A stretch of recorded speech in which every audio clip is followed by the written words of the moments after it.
اس سے پہلے ہمیشہ یہ ہوتا ہے، آپ کو پتہ ہے کہ جو ہوتے ہیں ان کو تو شہداء پیکیج ہوتا ہے ان کے لیے 50 لاکھ 60 لاکھ کروڑ 1.25 کروڑ روپے کا، مختلف جو رینکس وائز جو ہے ان کے ہوتے ہیں.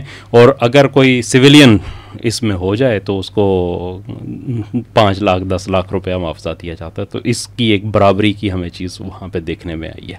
تو بہرحال چونکہ آزاد کشمیر کے جو حالات تھے وہ اب بہتری کی طرف جائیں گے، وہاں پہ ہوا. اور سب سے بڑی چیز یہ ہے کہ اس خطے میں ہم نے دیکھا تو بہت سارے انقلابات آ رہے تھے. ہمیں بنگلہ دیش میں نظر آیا تھا، سری لنکا میں، نیپال میں. تو اب کشمیر میں بھی ایک عوامی کی جو مارچ ہے اس کے نتیجے میں ایک وہاں پہ تبدیلی آئی ہے. اور میں پھر اس میں ایک چیز اور ایڈ کرنا چاہوں گا کہ احسن اقبال صاحب نے اس کے اوپر رات کو تبصرہ کرتے ہوئے بڑی ایک سگنیفیکنٹ بات کہی. اس نے کہا کہ اس سے ہمیں پتہ چلا کہ لوگ اب کیسی گورننس چاہتے ہیں، تو ہمیں اس طرف بھی جانے کا جو ہے نا اس سے رہنمائی ملے گی. تو اس ساری صورتحال پہ ذرا آپ اپنا تبصرہ کریں کہ آپ کیسے دیکھتے ہیں اس کو. اصل میں اس سب پہ تبصرہ تو زیادہ وقت درکار ہے، یعنی زیادہ جامع تبصرہ چاہیے اور تھوڑی تفصیل سے بھی چاہیے. پہلو ہی اتنے کئی آسپیکٹس ہیں اس کے، لیکن پھر بھی اصل میں تفہیم بہت ضروری ہے، بیک گراؤنڈ جاننا بہت ضروری ہے. اور وہ بیک گراؤنڈ ہمارے سامعین کے لیے اس سے آگہی لازمی ہے، اس کے بغیر چیزیں سمجھ میں نہیں آتی. یعنی کشمیر میں جو سیاسی شعور کی سطح ہے نا، اگر آپ اس کی ایوریج دیکھیں تو شاید پاکستان میں شہروں سے بھی بڑھ کر ہو. یعنی ہو سکتا ہے کہ صافی حلقوں میں جتنا پایا جاتا ہو یا خود جو آپ کی جو رولنگ ایلیٹ میں ہو، ایسا وہاں پہ گراس روٹ لیول تک وہ شعور پہنچا ہوا ہے. اخبار کا مطالعہ عام ہے، اب تو خیر الیکٹرانک میڈیا آ گیا ہوا ہے تو اس کی وجہ سے بھی. تو پھر یہ کہ لوگ بیٹھ کے وہ جیسے چوپالیں تو نہیں ہیں یا ٹی ہاؤسز تو نہیں ہیں، لیکن یہ کہ لوگ بازار میں جاتے ہی تبصرہ کرنے کے لیے بیٹھیں گے، چائے پئیں گے، بات چیت ہوگی.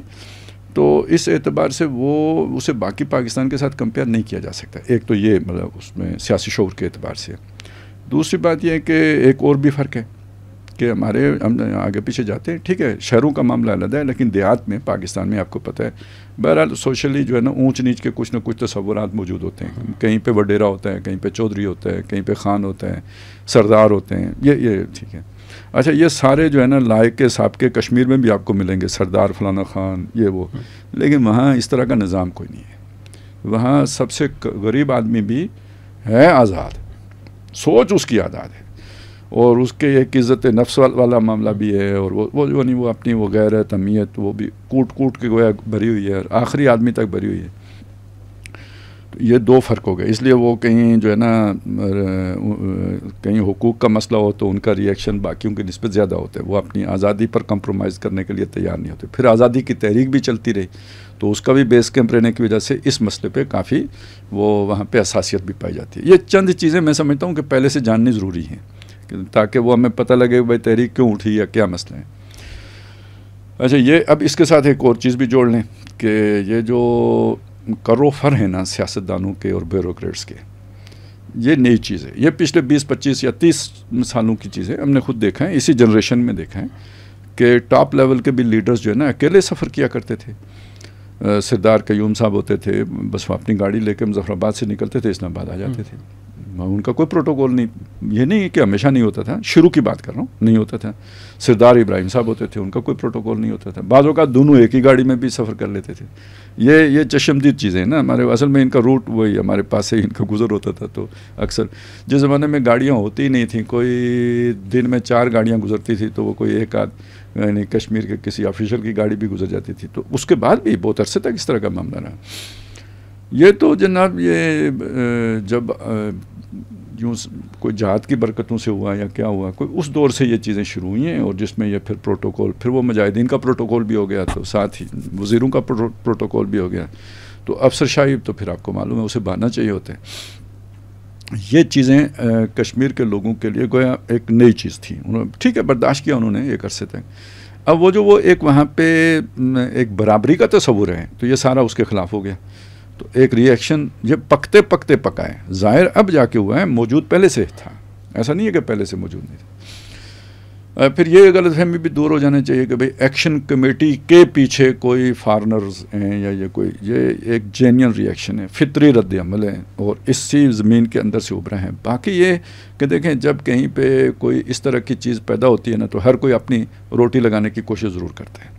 میں یہ نہیں کہتا کہ بالکل کچھ بھی نہیں تھا، لیکن یہ کہ اوریجنلی کچھ نہیں ہے، بنیاد میں کچھ نہیں ہے. وہ تو ان کی اپنے یعنی لوکل جو ہے نا وہ موٹیویشن ہے ساری، اور یا ری ایکشن کہیں جو بھی آپ کہیں، لیکن یہ کہ پھر بعد میں کچھ ایڈ ہو گیا ہو یا کچھ لوگوں نے اسے ایکسپلائٹ کرنے کی کوشش کی. اور آپ کو پتہ ہے وہاں پہ خاص طور پہ جو وہ حریہ کیا ہے وہ جو خود مختاری کے دعوے دار ہیں نا، تو وہ ایک مطلب ظاہر رشتہ دار ہوتے ہیں تو اٹھنا بیٹھنا کھانا پینا سارا ساتھ ہوتا ہے، اختلاف رائے بھی ہوتے ہیں، لیکن اس سیاسی معاملے میں ان کی سوچ ذرا بالکل مختلف ہوتی ہے. وہ ان کو وہاں پہ وہ نیشنلسٹ کہتے ہیں.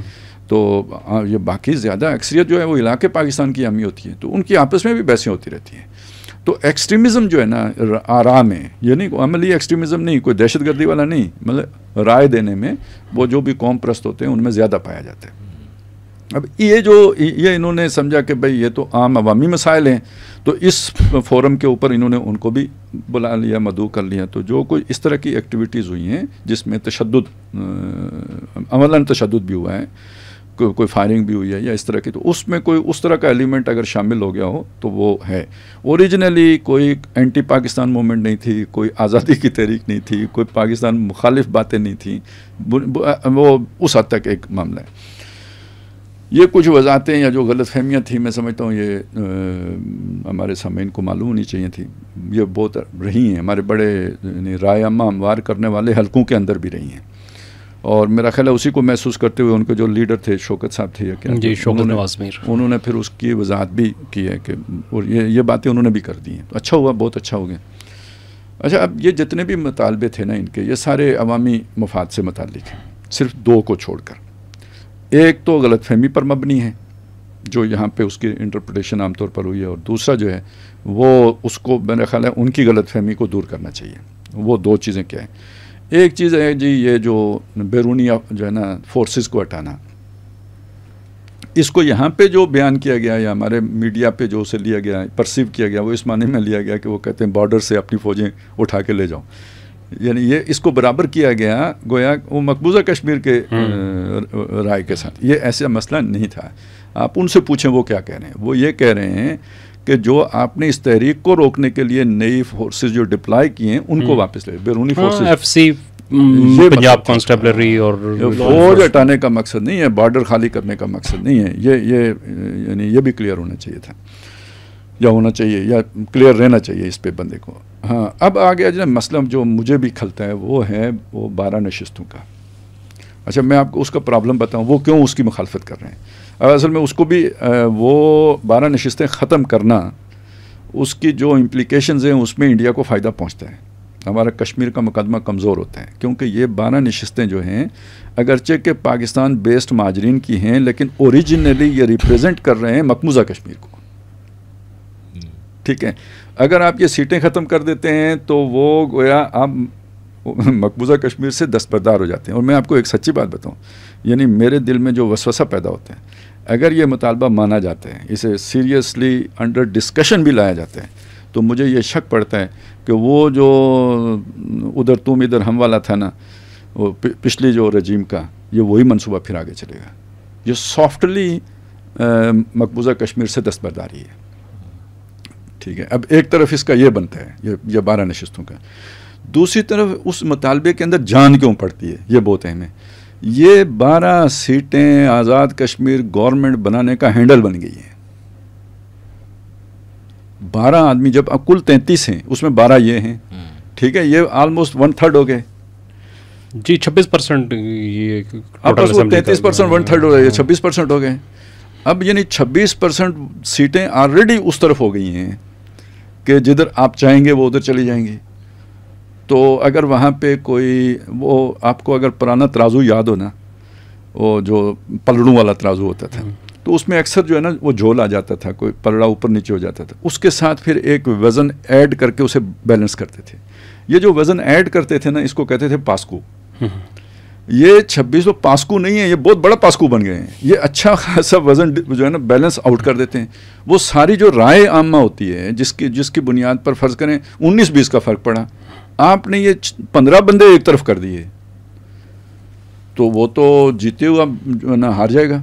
یہ یعنی فرض کریں آپ یہ سمجھیں کہ 33 میں سے ایک نے 20 نشستیں جیت لی اور دوسرے نے 13 جیت لی. اب 15 ایڈ کر لیں آپ 13 والوں کے ساتھ, تو اس کی کتنی ہو گئی 28, اور یہ 20 والا ہار گیا. یہ وہ چیزیں, یہ اب ایک اثر پڑا یا نہیں پڑا وہاں پہ جو لوکل لوگ ہیں, تو وہ ان یعنی اس اثر نے وہ ری ایکشن پیدا کیا کہ ہماری تو پھر رائے نیوٹرلائز ہو گئی اور ہوتی ہے.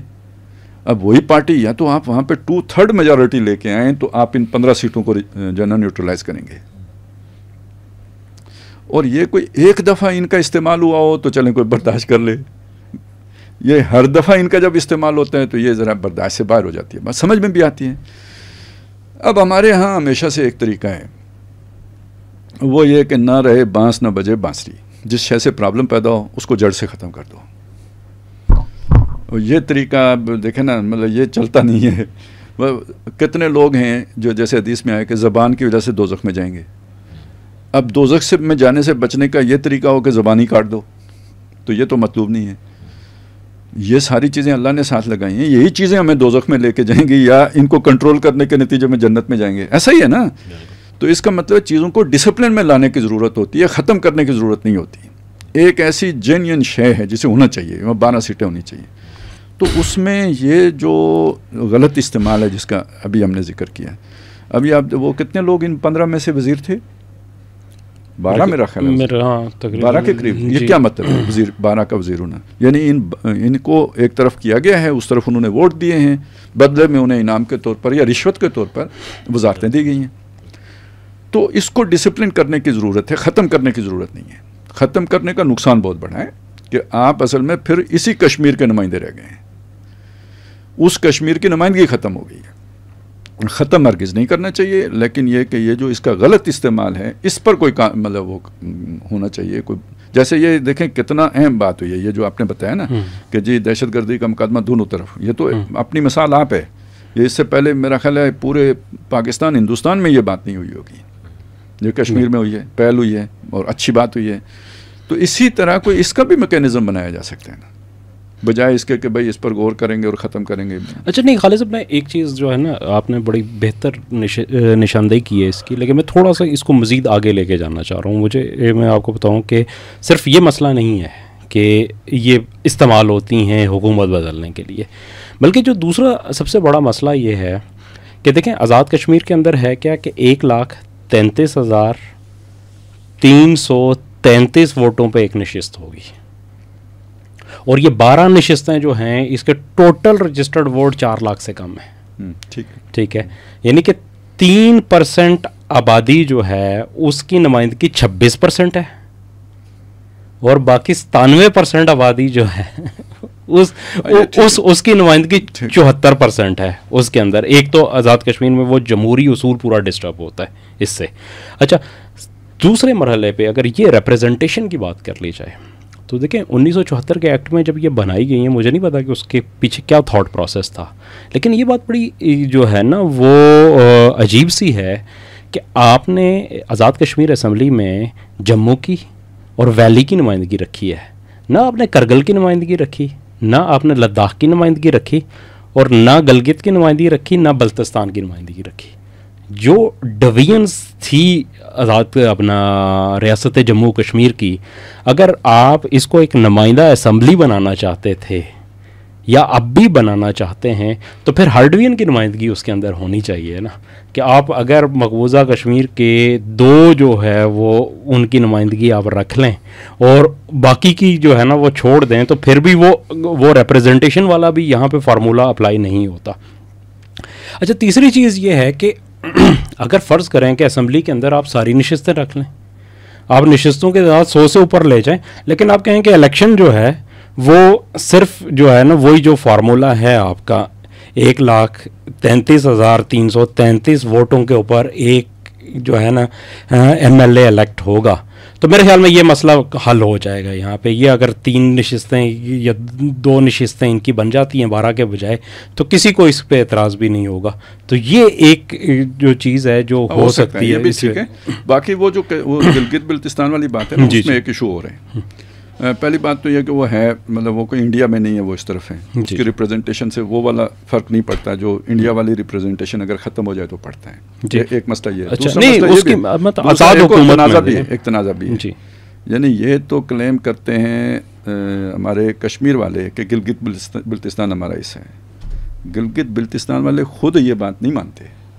نہیں, اس میں بھی دونوں ہو رہے ہیں. دیکھیں ادھر بھی وہ پھر ریفرنڈم کرنا پڑے گا. نہیں, میں صرف یہ چیز کہہ رہا ہوں کہ دیکھیں مسئلہ یہ ہے کہ جب تک اس معاملے کا حل نہیں ہوتا, یہ چیزیں چونکہ پہلے بھی بڑی دفعہ ڈسکشن میں آ چکی ہیں, اور اس لیے مطلب میں اس کو ایمفیسائز کر رہا ہوں کہ یہ اس تحریک کے اندر نا اس کو بہت زیادہ جو فارمولا مرضی بنا لیں, ٹھیک ہے نا, ختم کرنا ٹھیک نہیں ہے.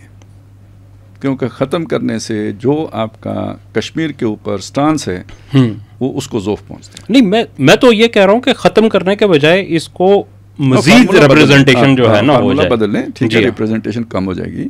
وہ اور طریقہ بھی ہو سکتا ہے, مطلب فرض کریں یہ بھی ہو سکتا ہے کہ وزیر اعظم کے انتخاب میں وہ ووٹ نہ دیں, حکومت سازی میں نہ دیں, قانون سازی میں شامل ہو جائیں. کوئی اس طرح کی چیز بھی کی جا سکتی ہے. مجھے اس کی اتنی سمجھ نہیں ہے, لیکن میں جو اصولی بات ہے وہ یہ لگتی ہے کہ اگر آپ وہ ریپریزنٹیشن بالکل اپنی اسمبلی سے ختم کر دیں گے تو پھر وہ یہ نتیجہ نکلتا ہے کہ گویا آپ نے وہ LOC کو تسلیم کر لیا ہے, وہ اسے بارڈر کے طور پہ تسلیم کر لیا ہے. وہ اور ہو گئے, آپ اور ہو گئے. اور یہ تو ابھی دیکھیں آزاد ریاست کی حیثیت دی ہوئی کیوں ہے آزاد کشمیر کو, وہ اس کشمیر کی خاطر دی ہوئی ہے. جی بالکل ایسے ہی ہے. لیکن یہ بہرحال یہ بھی ایک ڈبیٹیبل ہے تھوڑا سا نا کہ مطلب ایک آج تک مطلب اس کو ایگزائل گورنمنٹ کا درجہ پاکستان نے نہیں دیا. ہاں, یہ ایک علیحدہ مسئلہ, یہ ایک جو ہے نا اس کے اندر آپ نے ریپریزنٹیشن تو بنا لی, لیکن یہ بھی فلسطینی اتھارٹی جیسی ریپریزنٹیشن. آپ نے بہت اچھا ذکر کیا. یہ بہت ساری چیزیں جو ہے نا کشمیر کی اور فلسطین کی ایک جیسی ہیں, بہت جیسی چیزیں ایک جیسی ہیں, اس فرق کے ساتھ کہ وہاں 7 عرب بیٹھے ہوئے ہیں, یہاں 7 پاکستان بیٹھا ہوا ہے. اس کا فرق یہ ہے نا کہ دیکھیں نا فلسطینیوں کے ساتھ اردن میں کیا ہوا, مصر نے کیا کیا, وہ دیکھیں. اس کے مقابلے میں کشمیریوں کے ساتھ کم از کم پاکستان نے ایسا دغا نہیں کیا. باقی اقوام متحدہ کو دیکھیں, ادھر وہ یہودیوں کا اور ادھر ان کا جو ہے نا اپنے گٹھ جوڑ جو ہے, گٹھ جوڑ بھی, اور وہ پھر خاص طور پہ حرکتیں ایک جیسی. یہ پوری اچھا ایک ہی دور میں تقریباً یہ دیکھیں نا 48 کا وہ مسئلہ ہے, 47 کا یہ مسئلہ ایک ساتھ پیدا ہوئے ہیں. نہیں 48 میں یہ بھی وہ اس اقوام متحدہ میں 48 میں گئے ہیں, اور ایک جیسا اقوام متحدہ کا طرز عمل, ایک جیسا ویٹو پاورز کا طرز عمل. بالکل صحیح. اور یہود و حنود کا اکٹھ, اور نیل کے ساحل سے یہ کشمیر تک یہ جو ہے نا بالکل ایک جیسا کام, یہ دو. اور اس کے پیچھے اچھا ویسے کاشغر کی سرحد بھی جو ہے نا کشمیر کے ساتھ ملتی ہے نا, اسی لیے یہ تو اس کے منہ پہ ہے. اور اس میں بلکہ اس کو بھی اگر آپ دیکھ لیں نا کہ جو یہودی ایک وہ سہونی ہے, تو اس سہون بھی ایک چٹان ہے. تو ہمارے ہاں بھی جو ربوائی ہیں, وہ ربوا بھی تو ایک ٹیلا اور چٹان اسی معنی میں ہے نا. تو کشمیر کے ساتھ ان کی بھی بڑی محبت ہے. اور ایک رائے یہ ہے کہ یہ مسئلہ پیدا ہی ان کا پیدا کر دیں. یہ جو کیا گرداسپور کا جو مسئلہ کھڑا ہوا تھا, وہیں سے تو ایکسس ملی تھی. بالکل صحیح. اور ظفر اللہ خان صاحب جو سو باؤنڈری کمیشن کے وہ تھے, ان کا خیر. اچھا کیوان بھائی تھوڑا سا اس کو رخ کو چینج کرتے ہیں بات کو, اب سے ذرا ایک چیز کشمیر سے فلسطین چلتے نہیں ادھر ہی کشمیر پہ ہی رہتے ہیں ابھی, لیکن ذرا تھوڑا سی بات کو اور گئے کہ یہاں پہ جو ایک ڈیمانڈ تھی وہ اشرافیہ کی مراعات کی تھی, اور اس کے اوپر ظاہر ہے ہمارے ہاں جو بیوروکریسی ہے وہ پھیلتے پھیلتے اب اس نہج پہ پہنچ گئی ہے کہ عوام کہیں نظر نہیں آتے. تو یہ جو صورتحال آ گئی ہے, یہ تو کشمیر میں تو چلیں کچھ اس کا شاید مثبت اثر سامنے آئے گا, لیکن پاکستان میں بھی یہی صورتحال ہے, یہی بنگلہ دیش میں ہے, یہی انڈیا کے اندر ہے, پورے برصغیر اور خصوصاً جہاں جہاں کلونیل سسٹم تھا. تو وہ جو کلونیل گورنمنٹس تھیں یا جو کالونیز جن لوگوں نے بنائی تھی وہ تو چلے گئے یہاں سے، لیکن وہ سسٹم ابھی تک اسی طریقے سے ایگزسٹ کرتا ہے، اسی طریقے سے انسٹال ہے اور اسی طریقے سے ورکنگ ہے. آپ کو کیا نظر آتا ہے کہ اس میں بھی کوئی تبدیلی کی گنجائش آپ کو یا تبدیلی ہوتی نظر آ رہی ہے کوئی اس میں؟ جی بسم اللہ الرحمن الرحیم. مہتاب بھائی کچھ چیزیں تو آپ کہنا جس طرح رائٹنگ آن دا وال، کیونکہ یہ تو ہو ہی نہیں سکتا کہ یہ پروسیس جو ہے چینج نہ ہو جب کہ دنیا ایوالو کر کے جس طرف گئی ہے، جہاں پہ ڈسٹریبیوشن آف ویلتھ ہے، رائٹس ہیں، ہیومن رائٹس ہیں. یہ بھی دیکھیں جو موومنٹ چل رہی ہے، جیسے خالد صاحب نے بھی کہا کہ یہ کوئی نئی چیز نہیں ہے. یہ جو محرومی تھی، یہ جو وہ ایک آبزرویشن لوگوں کی تھی اگینسٹ دا کلچرل نارمز، اور کلچر کیا تھا؟ وہ خودداری تھی اور وہ جو ایک حریت کا جذبہ تھا. یہی اگر ہم دیکھیں کہ آج فلسطین کی کاز کے لیے ویسٹرن ورلڈ میں سب سے بڑے پروٹیسٹ ہو رہے ہیں، تو اس کے پیچھے جذبہ تو وہی ہے، کیونکہ وہ جو پرسنالٹی اور مائنڈ سیٹ ہے وہ جو خود مختاری کا ہے، وہ آزادی کا ہے، اور وہاں پہ جبر ہو رہا ہے. تو جو آپ نے بات کی کہ یہ تو ایک نیچرل آؤٹ کم ہے، بھلے ہمارا پاسٹ کیا تھا، وہ کلونیل جو ایرا گزرا ہے، اور پھر جو یہ سارے ممالک بالشمول پاکستان، اور پھر ہم نے پھر بیہیویئر بھی دیکھتے ہیں انسٹیٹیوشنس کے، اسٹیٹ کے، رولنگ ایلیٹ کے. یہ بیہیویئر اپنی جگہ موجود ہے، شاید کچھ ایسا اور بھی رہے، لیکن it cannot last forever. اس نے چینج تو ہونا ہے. اب بات صرف یہ ہے کہ یہ چینج ہو کے کوئی بہتری کی طرف جائے گا یا اس سے بدتر کی طرف جائے گا، یہ ایک سوال ضرور اٹھ سکتا ہے. لیکن چینج تو ضرور آنی ہے. لیکن میں اس کو تھوڑا سا نا جو ریپوزیشن بھی کرنا چاہتا ہوں کہ چینج تو دیکھیں پاکستان میں یہ جو کشمیر کا ٹیسٹ کیس ہے، اور یہ خالد صاحب سے بھی بات بھی ہو رہی تھی کہ جو چیز کشمیر میں ہو رہی ہے some times it works as a laboratory for the rest of Pakistan. اور مطلب میں اس سے تھوڑا سا ڈائیورٹ بھی کرنا چاہتا ہوں ایک سیناریو خالد صاحب کے سامنے. مجھے جو چیز خالد صاحب بڑی انیوژول لگتی ہے وہ یہ کہ یہ جو کرائسس پاکستان میں کریٹ ہوئے ہیں، یہ لگتا نہیں ہے کہ بڑے کوآرڈینیٹڈ ہیں. اور جس طرح مشرق وسطیٰ میں سچویشن بلڈ ہوئی، اور وہاں پہ یہ جو پولیٹیکل اورینٹیشن، ری اورینٹیشن 7 اکتوبر سے لے کر تو اب پاکستان سعودیہ کا ایک جو ایگریمنٹ ہوا ہے جوائنٹ ڈیفنس پیکٹ، اور اب ہم دیکھتے ہیں کہ ایران بھی آن بورڈ ہے، اور ایک مسلمان جو بلاک کی ایک سارٹ آف تشکیل نظر آتی ہے، یا کم سے کم ان کے اندر کی جو پھوٹ اور ڈیوائیڈ ہے وہ سبسائڈ ہوتی ہوئی نظر آتی ہے. تو وہاں پہ بھی کچھ پلانس چل رہے ہیں. اور اب پاکستان اور پاکستان کی جو حکومت ہے، ایک طرف آپ دیکھیں تو انٹرنیشنل اسپیکٹرم کے اوپر ہم نے اپنی ساکھ کو منوایا ہے، اپنے آپ کو اسٹیبلائز کیا ہے. پولیٹیکل پوائنٹ آف ویو سے، ملٹری پوائنٹ آف ویو سے جو انڈیا کا کانفلکٹ ہوا اس میں بھی ایک ہماری دھاک بیٹھی، اور پھر معیشت کے پوائنٹ آف ویو سے. سو اگر ہم کمپیریٹیولی دیکھیں تو اس وقت پاکستان از اے مچ مور اسٹیبل پاکستان. یٹ آپ کو انٹرنل کانفلکٹس نظر آئیں گے، چاہے وہ بلوچستان میں ہو، چاہے وہ ہماری یہ جو ہمارا جو ویسٹرن بارڈر ہے، افغانستان والی یہ ساری بیلٹ ہے، اور اب پھر کشمیر میں.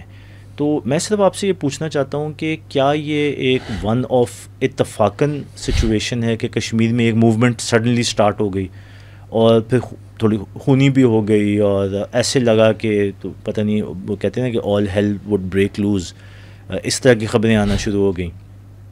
تو یہ محض اتفاقاً ہے یا ایک بگر پکچر کی ایک کوآرڈینیٹڈ کوئی تصویر ہے؟ تو سر یہ ذرا اس پہ روشنی. یہ سوال ادھر سے واپس ادھر آ گیا، گھوم کے واپس تو میں واپس نہ آپ کی طرف میں اپنا جواب دینے سے پہلے میں آپ سے، اگر آپ پسند کریں، آپ کی ذات سے متعلق ایک واقعہ ہے. جی سر. آپ نے ذکر کیا تھا ایک دفعہ، یہ نہیں، اس کا جواب اس سے ملتا ہے نا. میں چاہتا ہوں وہ اگر آپ بیان کر دیں. آپ کو یاد ہوگا کہ جو ایک صحافی جو کینیا میں جو بدقسمتی سے مارے گئے تھے، ارشد شریف صاحب. جی ارشد شریف صاحب. تو ان کے ساتھ آپ کی ایک ملاقات ہوئی تھی، کب؟ شاید 2019 میں ہوئی تھی. جی 2019. تو 2019 میں تو پاکستان ایک پیج پہ تھا، کوئی مسئلہ مسائل نہیں تھا. تو اس ملاقات کا کچھ احوال سنا دیں. بے شک آپ کیوں ہوئی تھی وہ بھی بتا دیں، لیکن یہ کہ خاص طور پہ ہم تو اس لیے وہ جاننا چاہ رہے ہیں کہ انہوں نے آپ سے کیا کہا تھا کہ بھئی آپ امریکہ میں تھے تو کیوں، یعنی باہر سے چھوڑ کے نوکری پاکستان کیوں آئے؟ اس پہ آپ کو کیوں انہوں نے کہا تھا کہ آپ نے غلط کیا ہے؟ جی سر، شاید یہی بیک ڈراپ تھا کہ میں نے یہ سوال بھی سر پٹ کیا. لیکن سر اس کا بیک گراؤنڈ اگر ہم جائیں تو جیسے آپ نے کہا کہ ظاہر میرا اگر اپنا بھی ایک ماضی ہے تو اس کا تعلق بینکنگ سے تھا، انویسٹمنٹ سے تھا، فنڈ مینجمنٹ سے تھا. انویسٹمنٹ بینکنگ میں سارا کریئر رہا، حتیٰ کہ ایک پوائنٹ پہ آ کے چھوڑا. تو وہ جو چھوڑنے کی جرنی تھی اس میں یہ بھی تھا کہ جہاں پہ بینکنگ اور یہ جو سودی نظام ہے اس سے تو چھوڑیں. اور ذرا اللہ کی نعمت ہے کہ وہ جب دین کی سمجھ آئی تو پتہ چلا کہ یہ تو بغاوت ہے، کھلی بغاوت اللہ کے ساتھ، تو ظاہر اس کے آگے تو کھڑے نہیں ہو سکتے. تو اس جرنی کا پارٹ یہ تھا کہ پاکستان بھی واپس آیا جائے اور اپنے ملک میں آ کے بسا جائے، اور پھر بہت سارے فیملی پیرنٹس یہاں پہ تھے.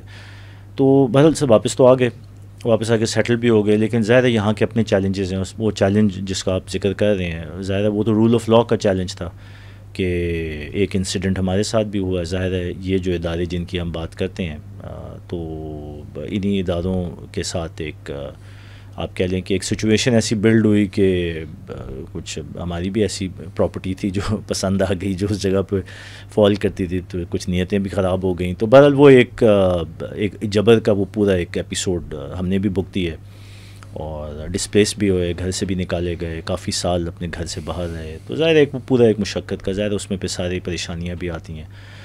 اس میں پھر ہم نے قانون کا دروازہ بھی کھٹکھٹایا اور ایک لیگل ریکورس کی طرف گئے. پھر وہ چیزیں ہائی کورٹ تک چلی گئیں، اور پھر وہ ظاہر ہے کافی ایک بڑا پرومیننٹ ایک وہ ہائی کورٹ کا کیس رہا، میڈیا کی بھی زینت بنا. لیکن الٹیمیٹلی یہ ہے کہ بہرحال اللہ کی مدد بھرپور رہی، اور اللہ نے بہت اس میں سرخرو بھی کیا، عزت بھی رکھی. اب سر یہ جو سچویشن تھی اس میں ارشد شریف صاحب بھائی تھے، وہ تو ان کے ساتھ ایک تعلق تھا، اور اسی سلسلے میں ملاقات بھی ہوئی.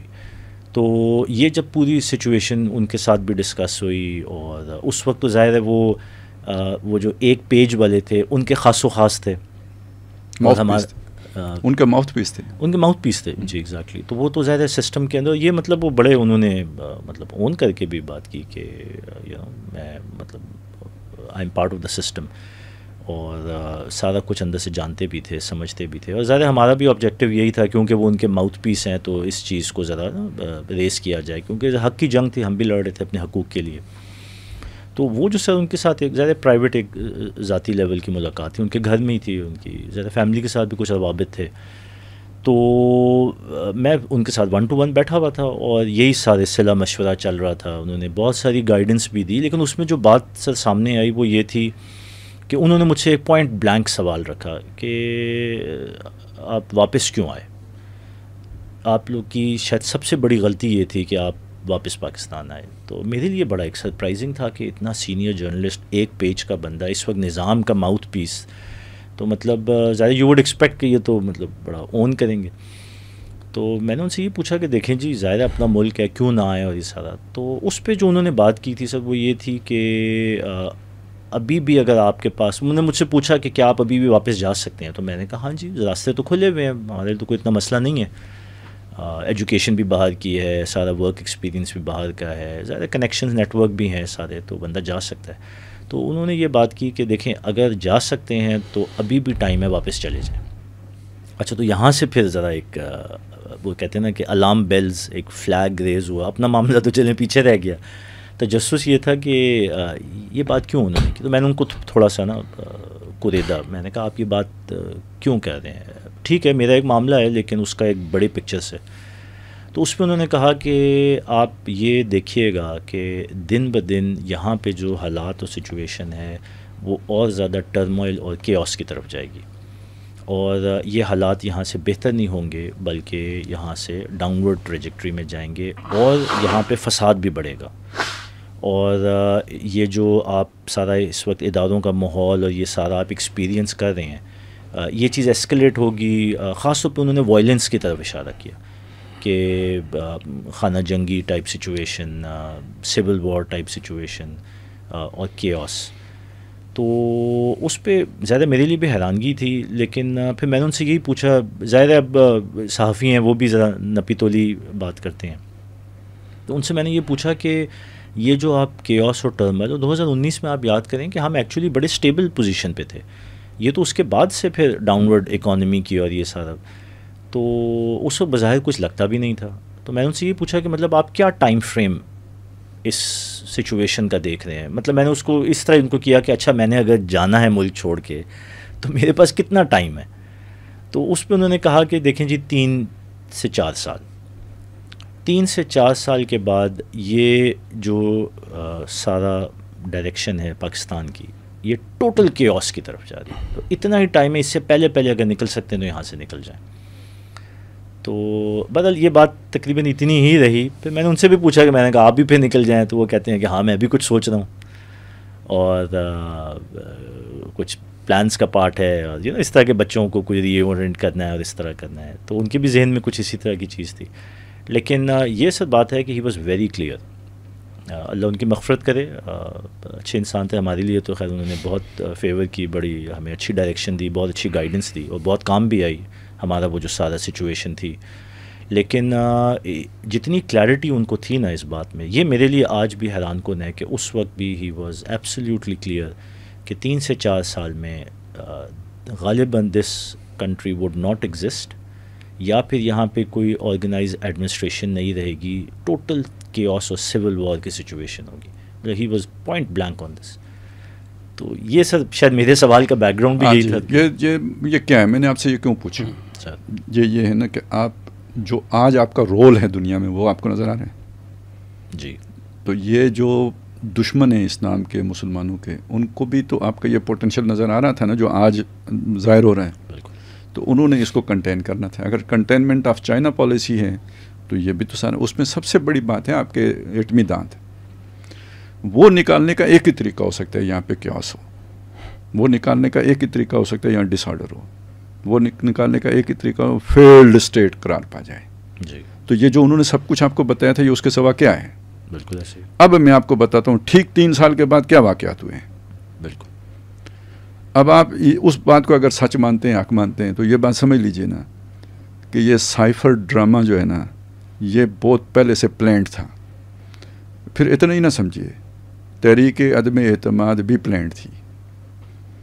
پھر یہی نہ سمجھیے, پھر میر جعفر میر صادق بھی ڈائریکشن کے مطابق تھا, اکارڈنگ ٹو اسکرپٹ تھا. اب آپ کو یہ چیز سمجھ میں آ جائے گی کہ ایک بندہ آپ کو میر جعفر میر صادق بھی کہہ رہا ہے اور آپ چھپ چھپ کے اس سے مل بھی رہے ہیں. تو کیوں مل رہے ہیں؟ آپ دونوں مل کے کھیل رہے ہیں, ڈائریکٹر دونوں کا ایک ہے, اور اس کا اینڈ کیا ہے جی؟ وہ قیاس جس کا انہوں نے ذکر کیا تھا. جب انہوں نے دیکھا وہ قیاس سر پہ آ گیا تو نکلے یہاں سے. جو مشورہ انہوں نے آپ کو دیا تھا اس مشورے پہ خود عمل کیا. ٹھیک ہے, وہ وقت آ گئے, اس میں کیا دو آرا ہو سکتی ہیں. تو یہ صرف دو, یعنی صرف یہ ایک وہ پہلو تھا کس کا کہ جی سیاسی افراتفری مچائی جائے, اس کے لیے یہ سارا کھیل کھیلا گیا تھا. آگے کیا ہونا تھا؟ یہ صرف یہی تو نہیں تھا. یہاں پہ یعنی پنجاب میں آپ ہوا دے دیں فرقہ واریت کو, شیعہ سنی مسئلے کو ہوا دے دیں, اور پنجابی نیشنلزم کے ابھاریں, وہ اسے لے جائیں نا ادھر, اس کے پاس وہ کیا تھا وہ سکھ رنجیت سنگھ, ٹھیک ہے جی, اس کو ہیرو بنا دیں. یہاں سے سندھ کے خلاف بیانات شروع ہو جائیں, سندھ والے ان کے خلاف شروع ہو جائیں, یہی کہ پی کے ساتھ شروع کر دیں, یہ سیاسی انتشار اور بڑھ جائے گا. اوپر گورننس کو آپ خراب کر دیں, اس کے ذریعے سے وہ جو کچھ ہو رہا تھا, اب آپ کو سمجھ آ جائے گا کہ وہ پرویز الہی ادھر جا رہا تھا تو اس کو ادھر سے لا کے ادھر کس نے جوڑا تھا. یہ جو عدالتیں رات 12 بجے کھل گئی تھیں, یہ کب یو ٹرن لے کے ادھر چلی گئیں. ٹھیک ہے, یہ حمزہ کی گورنمنٹ کس نے ختم کرا دی تھی, اور اچانک اسمبلیوں سے استعفے کیوں دیے گئے تھے. اس سب کو جوڑیں اور اس کو جوڑ لیں کہ وہ جو آپ نے علاقے کلیئر کرا لیے تھے وہاں پہ علاقے کیوں آباد کیے گئے تھے دوبارہ ٹیررسٹ. ٹھیک ہے, ان کو کیوں فیسیلیٹیٹ کیا گیا تھا. بی ایل اے کو کیوں اتنی چھوٹ دی گئی تھی کہ وہ اتنی جو ہے نا اندر آ کے اس نے اپنے کیمپ بنا لیے تھے. یہ اس سارے کو جوڑیں, اس کے ساتھ اب کشمیر کو بھی جوڑ لیں. آپ کو یاد ہے کہ ہماری ملاقات ہوئی تھی جس میں KK2 کا ذکر آیا تھا. جی بالکل. یہ کب ختم کی گئی تھی جو KK2 بن رہی تھی؟ وہ کس کو اس پر اعتراض تھا؟ انڈیا کو اعتراض تھا نا جی, کہ بھئی اتنی ہیوی جو ہے نا ملٹری مشینری اس کے ذریعے سے موو ہو جائے گی, بارڈر پہ آ سکے گی, تو ہمارا تو نقصان ہو جائے گا. تو انڈیا میں تو سر وہ پورا ایک پینک تھا, بلکہ ان کے جو ڈیفینس اینالسٹ ہیں وہ تو یہ کہتے تھے کہ this is the gateway for Chinese troops to encircle Kashmir, کہ اگر کہیں اسٹریس آتا ہے پاکستان کے اوپر تو ان کی ہیوی وہ کس نے روکی, وہ کس نے بند کی تھی؟ جی ٹھیک ہے, اسی ایک پیج والے حکومت نے ختم کی تھی نا. اب صرف عمران خان کو تو نہ کہیں گے نا, جی, وہ سارے میر جعفر میر صادق پھر ساتھ ہی تھے. جی, یہ پورا میر جعفروں ہی کا پھر ٹولہ ہوا نا، سمیت عمران خان کی اور سمیت جن کو وہ میر جعفر کہتا تھا، ٹھیک کہتا تھا نا، وہ صحیح جانتا تھا کہ میر جعفر ہیں. آگے چلیں. یہ جو ڈیفنس کے اعتبار سے جو روڈ انہوں نے کچی رکھی ہوئی تھی، نیلم والی، اس کو پکا کر کے تو آگے تک لے جانے کا منصوبہ کس نے بنایا؟ کب کس دور میں بولا؟ اسی ٹائم. وہ ڈیفنس پرپز کے اعتبار سے بلنڈر ہے یا نہیں ہے؟ بہت بڑا تو زہر قاتل ہے. ٹھیک ہے، کس نے کیا تھا؟ اچھا، اب وہ کوئی ہے نا جو نیلم میں وہ جو پانی ہے، کیا شاردرہ میں وہ جو کہیں کسی مندر کا پانی ہے تو اس کو پتہ نہیں، وہی شاردا جو ہے نا، یہ یونیورسٹی ہے شاردا پینٹ، مطلب یہ اس کا بھی ایک منصوبہ تھا نا، جیسے جی بالکل. ٹھیک ہے، یہ ساری چیزیں چل رہی ہیں. کوریڈور جو ہے نا وہاں پہ بنایا جائے گا. یہ جو اس وقت آزاد کشمیر میں حکمران ہو گئے ہوئے نا، یہ راتوں رات بدلے ہیں.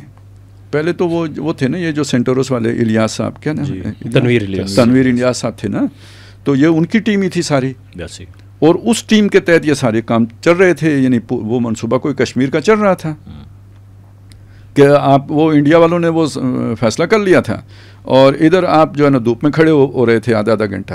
اور مزید یہ تھا، اگلی بات یہ کہ انڈیا والے کیا کہہ رہے تھے کہ یہ والا کشمیر ہماری جھولی میں پکے ہوئے پھل کی مانند آ کے گرے گا. تو یہ سارا یعنی کوئی بندوبست پہلے سے تھا.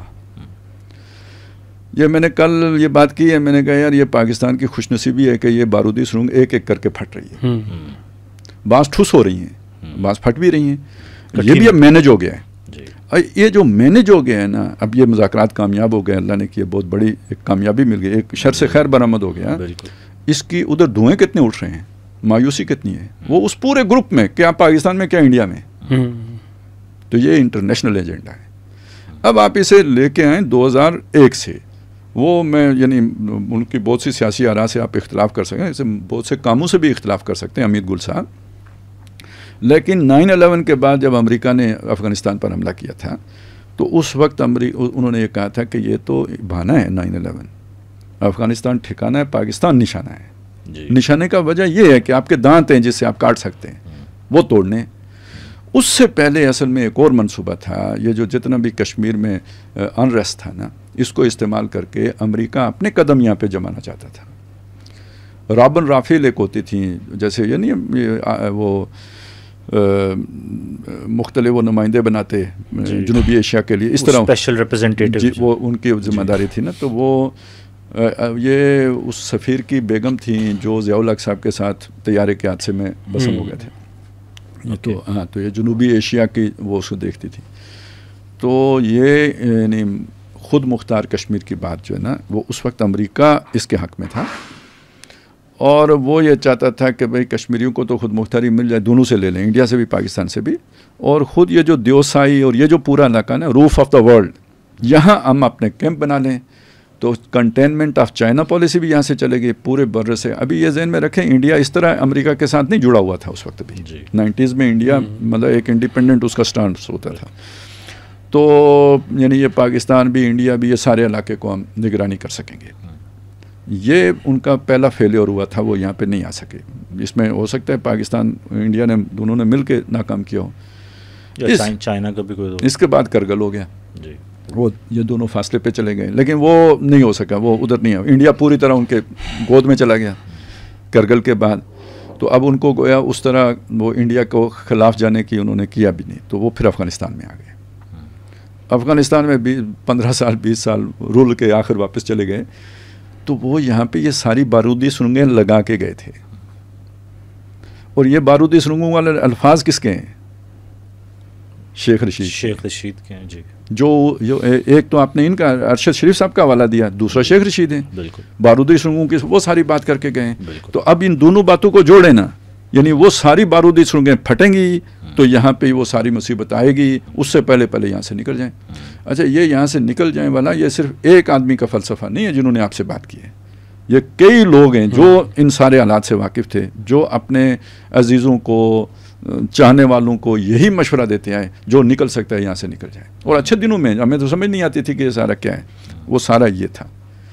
تو اب آپ دیکھیں نا کتنا بڑا احسان ہوا اللہ کی طرف سے. یہ کسی کو یعنی یہ ہو سکتا ہے جو بات ہم کر رہے ہیں وہ آج بھی لوگ پالیسی ساز ماننے کے لیے تیار نہ ہوں کہ امریکہ ہمارے خلاف اس طرح کا جو ہے نا جال بن سکتا ہے اور یہ سارا ہمارے اندر سے لوگ اس طرح بک سکتے ہیں, کیونکہ یہاں تو وہ گروہی تعصبات ہیں نا, برادریاں تو ہیں نا, وہ ہم سب ایک خاندان ہیں, پتہ ہے آپ کو, یہ کسی نے کہا تھا نا, پیٹی برا. ہاں پیٹی برا تو ہوتا ہی ہے, پیر برا پیٹی برا, لیکن یہ یعنی ٹاپ لیول سے یہ بات آئی تھی کہ ہم ایک خاندان ہیں. جو 16-17 میں کسی نے ٹویٹ کیا تھا کہ جی ہم ایک خاندان ہیں. تو خاندان کی پگ ہوتی ہے, وہ میں نے آپ کو سنایا تھا نا, پہلے پگ پھر نک پھر اللہ تے رسول. تو یہاں اللہ رسول تو اس کے بھی نیچے ہے, پہلے پگ پھر نک پھر وطن تے اس کے بعد اللہ رسول, یہ ہے. تو اب اس میں تو وہ چونکہ اپنے جو سابقہ بڑے لوگ ہیں ان کے نام آئیں گے تو وہ نام اب بھی کوئی لینے کے لیے تیار نہیں ہوگا, لیکن حقیقت یہی ہے, سب ایک پیج پہ تھے. سلیم صافی صاحب کا آپ کو پتہ ہے انہوں نے یہ کہا تھا جی 70 لاکھ کا کوئی ذکر کیا تھا, انہوں نے کتنے 70 ارب ڈالر کا ذکر کیا تھا, کہ پتہ نہیں روپیوں کا ذکر کیا تھا کہ جی یہ سودا ہو گیا تھا ایٹم بم کا. اچھا جی. تو اب میں یہ کہوں گا کہ یہ جناب اقتدار سے نکالا بھی اسی لیے گیا تھا کہ آپ ہنگامہ کریں گے, ٹھیک ہے, ہم اندر سے فیسیلیٹیٹ کریں گے, اوپر سے جو بھی ہوگا. اور کرتے کرتے دیکھیں ادھر باہر نو میں ہی ہوتا, نو میں کوئی تھوڑی سی بات تھی. جی ہاں. ادھر سے کشمیر میں یہ سارے حالات بن گئے ہوتے, ادھر سے وہ جو ہے نا بلوچستان میں BLA ہوتا ہے, ساتھ جناب یہ جو ہے نا TTP ہوتی اور داعش ہوتی, اور اس طرف آ کے آپ کے اپنے اندر یہ والا انتشار ہوتا سارا. جی. اور اوپر سے آپ دیوالیہ ہوتے, ساتھ جناب انڈیا فضائی حدود کی خلاف ورزی تو نہ کرتا, لیکن یہ کہ وہ ادھر ہی سے میزائل مارتا جیسے اس نے مارے. اب آپ کو سمجھ آئی وہ کیوں کہتا تھا ہمیں ہی میزائل ہمیں پر حملہ کر دیا پاکستان نے. تو وہ تو جو اسکرپٹ لکھا ہوا تھا اس میں تو حملہ نہیں لکھا ہوا تھا نا. دوسرا ان کی اسیسمنٹ میں تک پاکستان بہت کمزور ہو جانا چاہیے. ظاہر ہے وہ ابھی تو وہی پرانا پڑھ رہے ہیں نا جو وہ لکھا ہوا تھا. اس میں اللہ تعالیٰ نے کہاں سے ہمیں بچایا ہے نا, یہ سوچنے کی بات ہے, یہ ساری بات یہ. تو اچھا اب مزے کی بات یہ ہے کہ جو وہ شر تھا نا اسی سے خیر برآمد ہو رہا ہے. وہ ہر جگہ پہ جہاں پہ وہ بارودی سرنگ لگائی گئی تھی نا وہاں پہ ارتعاش پیدا ہوتا ہے, لیکن بجائے نقصان کرنے کے کسی نہ کسی فائدے پہ منتج ہو جاتے ہیں. لہذا وہ جو لوگ اس سے امید لگا کے بیٹھے ہوتے ہیں نا کہ اب یہ ہو جائے گا, ان کی مایوسی میں مزید اضافہ ہو جاتا ہے. تو گالیاں پھر ہمیں کھانی پڑ جاتی ہیں, وہ سارے فرسٹریشن ہم پہ نکلتی ہے. لیکن ہے یہ مسئلہ. اچھا سر, یہ بھی تو ہے نا, یہ آپ کی بات میں ایڈ کروں ایک چیز کہ یہ جو ظاہر امریکی تھنک ٹینک تھے ان کے جو کلاسیفائڈ ڈاکیومنٹس جو کہ پھر ڈی کلاسیفائی تو نہیں ہوئے لیکن اوپن ہو گئے یا پکڑے گئے, تو اس میں تو ڈسمیمبرمنٹ آف پاکستان جس میں 4 حصے پاکستان کے کرنے تھے, یہ واضح پلانس تھے. بالکل تھے, اور امریکیوں کے پلانس تھے. پہلے 2018 کا تھا, پھر وہ 20 میں آیا, تو مطلب دا پلانز ور دیر کہ 18-20 تک. ابھی وہ کیا کہہ رہے ہیں, آج بھی کل پرسوں کا بیان تھا انڈین جو ہے نا وہ آرمی چیف, جی, کہ پاکستان کا وجود صفحہ ہستی سے مٹا دیں گے. یہ وہی پرانے ڈائلاگ بول رہے ہیں جو اس کو اس وقت دیے گئے تھے, وہ ابھی بول رہے ہیں. اسے یہ نہیں پتا کہ ہونا کیا ہے. اچھا ویسے خالد صاحب اس کو تھوڑا سا اور دے, چونکہ یہ ڈائلاگ والی چیز بڑی امپورٹنٹ ہے کہ بار بار یہ آ رہے ہیں. اس میں 2 پہلو جو ہے نا اس وقت سامنے آ رہے ہیں. ایک تو یہ جو بات آپ کہہ رہے ہیں کہ ایک پرانا اسکرپٹ تھا جس میں 2025 سے پہلے پاکستان کو ختم ہونا تھا اور اس کے لیے ساری چیزیں بنا دی گئی تھیں, تو پھر جو ہے نا وہی اسکرپٹ چل رہا ہے. ایک دوسری چیز بھی ہے جو وقتی طور پہ ہو رہی ہے کہ انڈیا کے اندر BJP کی پوزیشن جو ہے نا آپریشن سندور کے بعد وہ بہت کمزور ہو گئی ہے. اور مودی صاحب کے پاس کوئی جو ہے نا اب راستہ کوئی نہیں ہے. آپ اندازہ یہ کریں کہ 3 مہینے 4 مہینے بعد ان کے ایئر چیف عجیب و غریب قسم کی جو ہے نا وہ پھل جڑیاں چھوڑتے ہیں. کبھی وہ کہتے ہیں کہ 5 F-16 جو ہے نا وہ پاکستان کے مار گرائے تھے, کبھی کہتے ہیں کہ واکس ہم نے مار دیے تھے, کبھی 13 کر دیے, 16 بھی کیے انہوں نے. ابھی ریسنٹلی جو انہوں نے کہا ہے 3 دن پہلے, تو انہوں نے کہا ہے کہ 5 F-16 تو یہ تو کنفرم ہے نا کہ وہ تو کھڑے تھے ہینگرز کے اندر ہی انہیں مار دیا.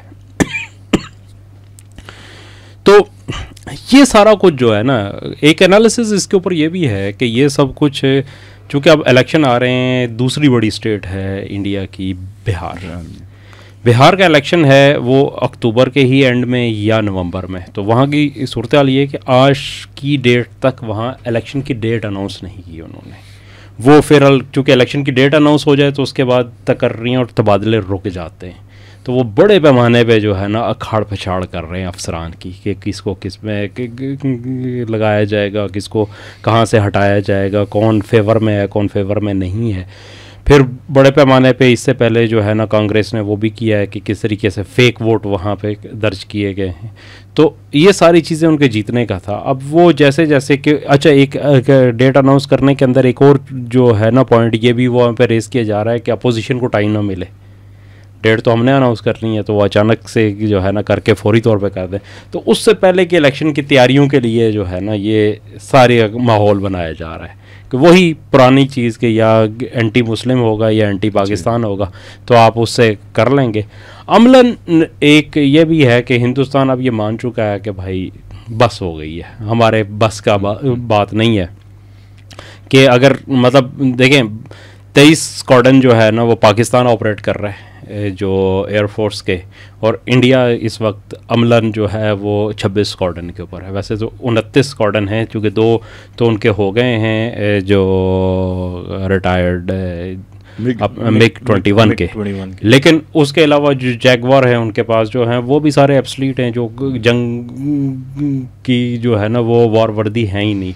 ان کا اپنا بھی جو تیجس کا ایک انہوں نے اسکواڈن بنایا اس کی بھی یہی حالات ہیں کہ اس کو بھی کبھی وہ لے کے ہی نہیں آئے، اس کی فلائنگ کے بہت سارے ایشوز ہیں.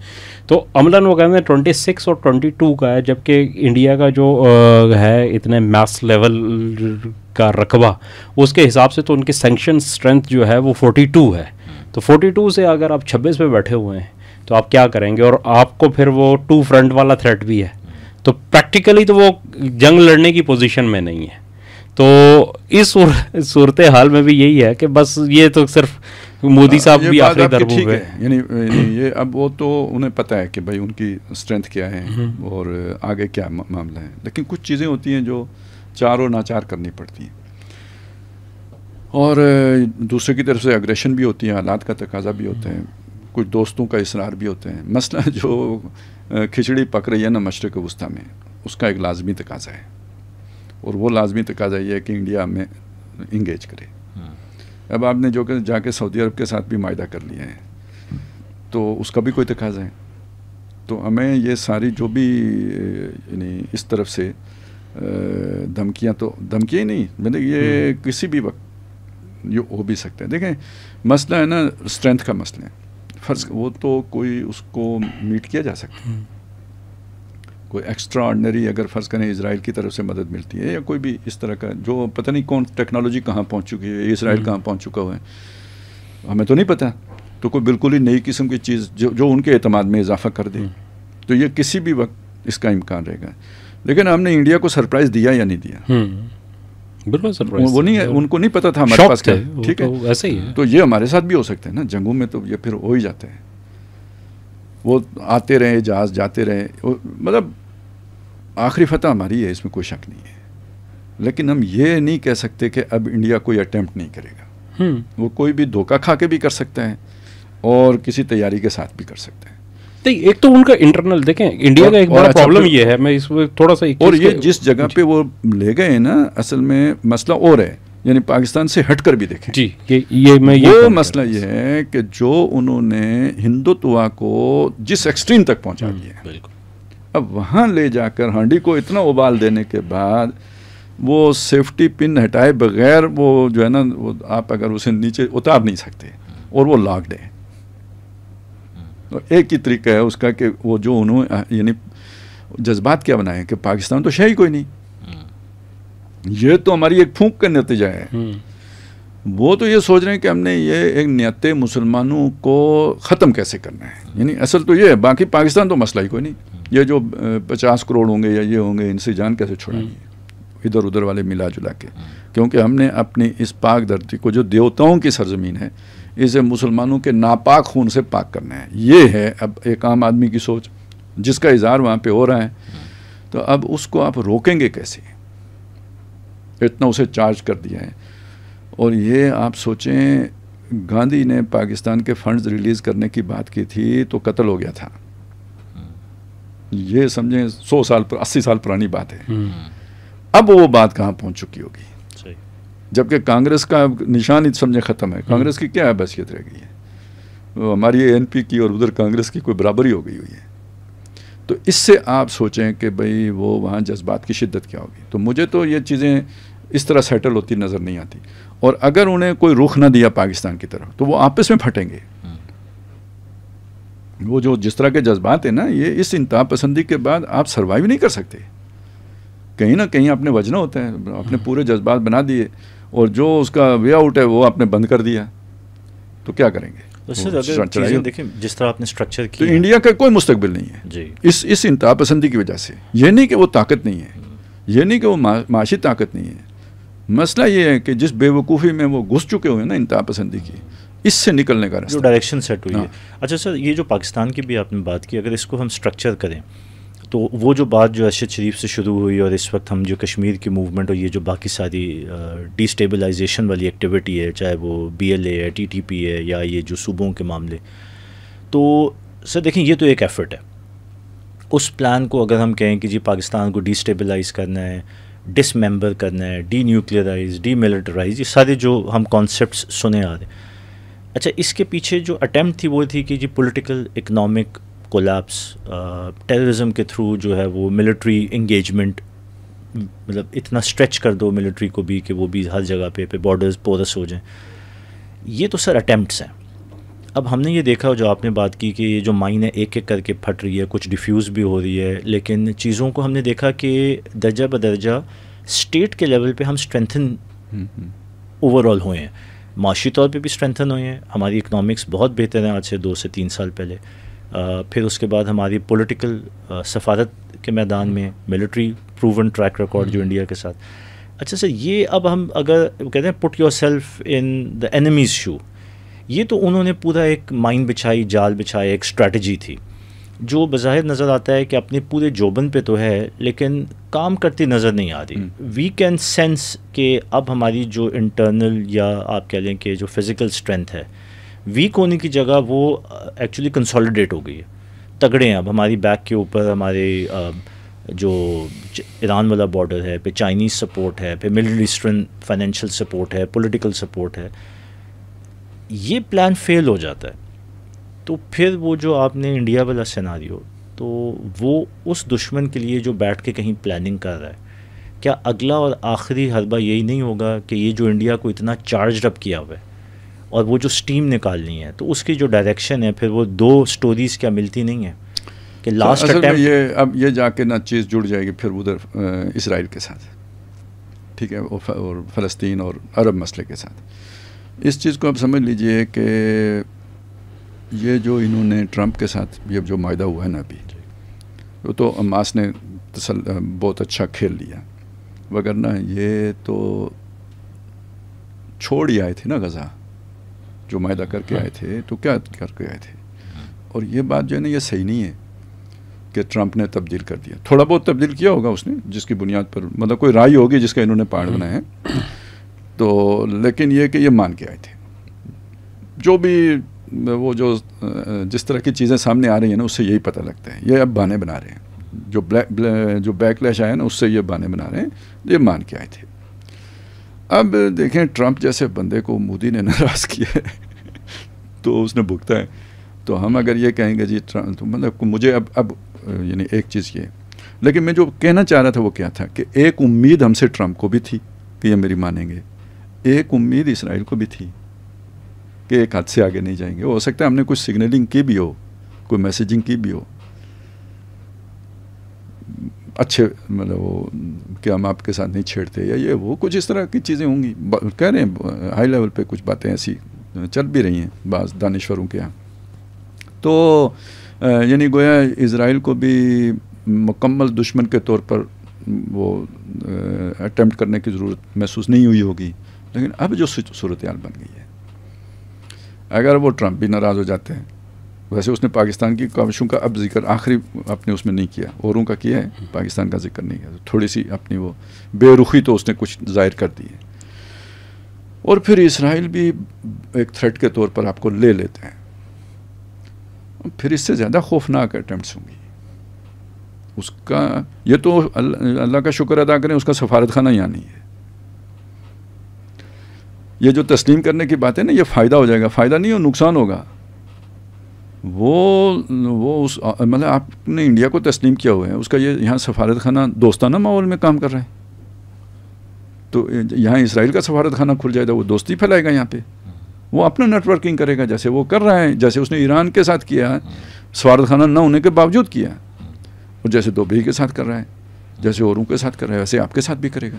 جہاں جہاں اس کا سفارت خانہ ہے وہاں اس کا اپنا ایک ہڈن نیٹ ورک بنتا ہے. وہ نہیں ہے, لیکن اس کا یہ مطلب نہیں ہے کہ یہاں پہ اس کا نیٹ ورک نہیں ہے, اور وہ کتنا ڈیپ روٹیڈ ہے ہم سوچ بھی نہیں سکتے. نہیں لیکن خالد صاحب آپ کہہ رہے ہیں کہ ناراض کیا ہے, میں صرف یہ کہنا چاہ رہا ہوں کہ اس کے بعد یعنی ہمیں اندر سے زیادہ بڑے تھریٹ کا سامنا ہوگا, اتنا انڈیا کا شاید نہیں ہوگا جتنا اندر سے ہوگا. جی اب آپ. جی میں یہ کہہ رہا تھا کہ آپ نے کہا کہ ٹرمپ کو ناراض کیا ہے, لیکن یہاں تو چاچو اتنی جلدی میں تھے کہ وہ انہوں نے ٹویٹ پڑے بغیر ہی اس کو ری ٹویٹ کر دیا اور اس کو ویلکم کر دیا تھا. بعد میں کہتے ہیں کہ یہ تو تبدیل کر دیا ہے. مطلب اسٹیٹ لیول پہ ہماری دیکھیں نا, ہمارا وزیر اعظم جو ہے نا وہ کر رہا ہے. یہ ناراض کرنے والی بات ہے. یعنی آپ دیکھیں میں نے آپ سے آپ کی بات مانی ہی نہیں, تو وہ تو ہو سکتے ہیں آپ اتنے ناراض نہ ہوں. یہاں بیٹھ کے میں آپ کی بات مان کے چلا جاؤں, آپ اسے پبلک کرتے ہیں. جب آپ اسے پبلک کریں اس کے بعد میں کہوں گا جی نہیں یہ مجھ سے پوچھے بغیر انہوں نے کیا ہے. اچھا ویسے پھر تو آپ زیادہ ناراض ہوں گے. نہیں خالد صاحب, لیکن یہ صرف پاکستان نے تو نہیں کہا, یہ تو قطر نے بھی یہ سب وہی اپنی پبلک کو مطمئن کرنے کے لیے کیا ہے. ٹھیک ہے. اور سر جی یہ مجھے آپ بتائیں بین الاقوامی سطح پہ ایسا ہوتا ہے؟ ویسے ٹرمپ سے کوئی مطلب وہ جو ہے نا وہ ناممکن نہیں ہے اس کے لیے کہ وہ کر دے. اس کے بعد بھی دیکھیں جو آپ وزیر اعظم کا ٹویٹ پڑھیں, ایک بات خیر مقدم, دوسری خیر مقدم, تیسرا خیر مقدم, یہ کوئی بغیر پڑھے کیا انہوں نے؟ مجھے نہیں سر, بہرحال میں ماننے کے لیے تیار نہیں ہوں کہ ٹرمپ نے ان کے ساتھ دونوں نے دھوکہ کیا ایک دوسرے کو. اچھا ویسے وہ میں یہ جب یہ مجھے یہ فیلنگ آئی نا دونوں نے دھوکہ کیا, تو میں نے کچھ حدیثیں بھی نکالی کیونکہ وہ میرے ذہن میں تھا, میں نے پڑھی ہوئی تھی. ویسے میں یہ جو آخری دور کے متعلق حدیثیں نا یہ کوئی تقریباً 25-30 سال سے میرے اس میں ہیں, بات چیت میں بھی ہوتی ہیں, اس پہ غور و فکر بھی ہوتے ہیں, قرآن مجید کی بعض اس پہ بھی ہوتے ہیں. تو وہ مجھے میرے ذہن میں نا وہ کلک کیا کہ کچھ ایسی حدیثیں ہیں جس میں کسی معاہدے کا ایسا ذکر ہے, بالکل صاف حدیثیں ہیں سر کہ تم اور رومی ایک معاہدہ کرو گے. اچھا تو اس معاہدے کے میں دونوں غداری کرو گے, وہ بھی غداری کریں گے تم بھی غداری کرو گے. اچھا یہ ہیں مشکل حدیثیں, کیونکہ ایک اور حدیث بھی ہے جس میں پشت کے خلاف کسی طاقت کے مقابلے میں رومیوں کے ساتھ اطاعت کرنے کا ذکر ہے. تو یہ ساری ایک ہی اس عنوان کے تحت گڑبڑ ہو جاتی ہیں کہ کوئی پشت کی طاقت بھی ہوگی. میرا یہ خیال ہے یہ دو علیحدہ علیحدہ معاملات ہیں. ایک وہ پشت کی طاقت والا معاملہ ہے, وہ کوئی علیحدہ چیز ہے. ایک یہ والا معاملہ ہے جس میں طاقت کا ذکر نہیں ہے, معاہدہ کا ذکر ہے. تو بلکہ وہ میں آپ کو اس کا متن بھی سنا سکتا ہوں اگر ٹائم ہو تو میں سنا دوں. تو اس میں بالکل واضح طور پر یہ ہے کہ تم دونوں ایک دوسرے کے ساتھ جو ہے نا وہ کرو گے دھوکہ. وہ رومی تم سے دھوکہ کریں گے اور تم رومیوں سے دھوکہ کرو گے.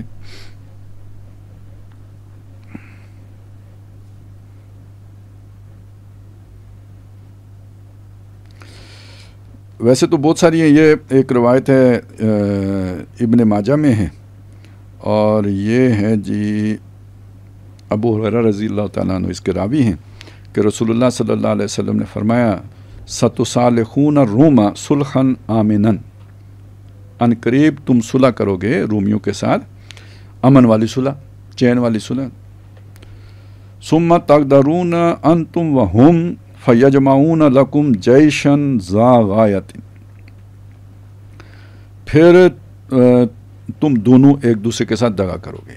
انتم وہم, تم بھی اور وہ بھی, دونوں ایک دوسرے کے ساتھ دغا کرو گے. یعنی اس وہ جو صلح ہے اس کو اس میں فریب یا غداری کہیں وہ کرو گے. فَيَجْمَعُونَ لَكُمْ, تو وہ تمہارے لیے جمع ہوں گے, یعنی لڑنے کے لیے جمع ہوں گے. لیکن جیشن ایک ایسے لشکر کی صورت میں, ذا غایتن وہ جو بہت بڑا ہوگا, بڑا اپنی وہ ایک عزم لے کے آیا ہوگا, بڑا لشکر. اور اسی طرح کی جی یہ روایت بھی ابو ہریرہ رضی اللہ تعالیٰ عنہ سے ہے، اور یہ ہے جی مسند احمد میں حدیث نمبر 10,320 ہے، اور اس روایت کو بھی صحیح کہا گیا ہے، اور یہ بھی اس میں بھی اس سے ملتے جلتے الفاظ ہیں تھوڑے سے فرق کے ساتھ. ساتُصالحون الروم صلحًا، یہاں صرف صلح، وہاں صلحًا آمناً تھا، یہاں صرف صلح کا لفظ ہے، ان قریب تم صلح کرو گے رومیوں کے ساتھ. فتقدرون انتم وہم، یہ بالکل وہی، وہ بھی دغا کریں گے، تم بھی دغا کرو گے. ثم یکون قتال شدید، پھر جنگ ہوگی بہت سخت. تو وہاں وہ لشکر بڑے کا ذکر ہے، یہاں جنگ بڑی کا ذکر ہے، سخت جنگ ہوگی. بعض نے اسے کہا یہ وہ نہیں جو ہے نا وہ الملحمۃ العظمیٰ ہوگی اس کے نتیجے میں، وہ جو حدیثوں میں جس بڑی جنگ کا ذکر ہے، بعض جو ہے نا شارحین نے یعنی وہ جنگ شدید سے مراد وہ لیے. اچھا یہ بالکل یہ وہ الفاظ ہیں جنگ شدید کے جو باسن شدیدن سورہ کاف میں آئے ہیں، لینذر باسن شدیدا من لدنہ، خاص اللہ کی طرف سے اس کے اسباب جمع ہوں گے، یعنی لڑنا کوئی نہیں بھی چاہے گا لیکن وہ اسباب ایسے بن جائیں گے.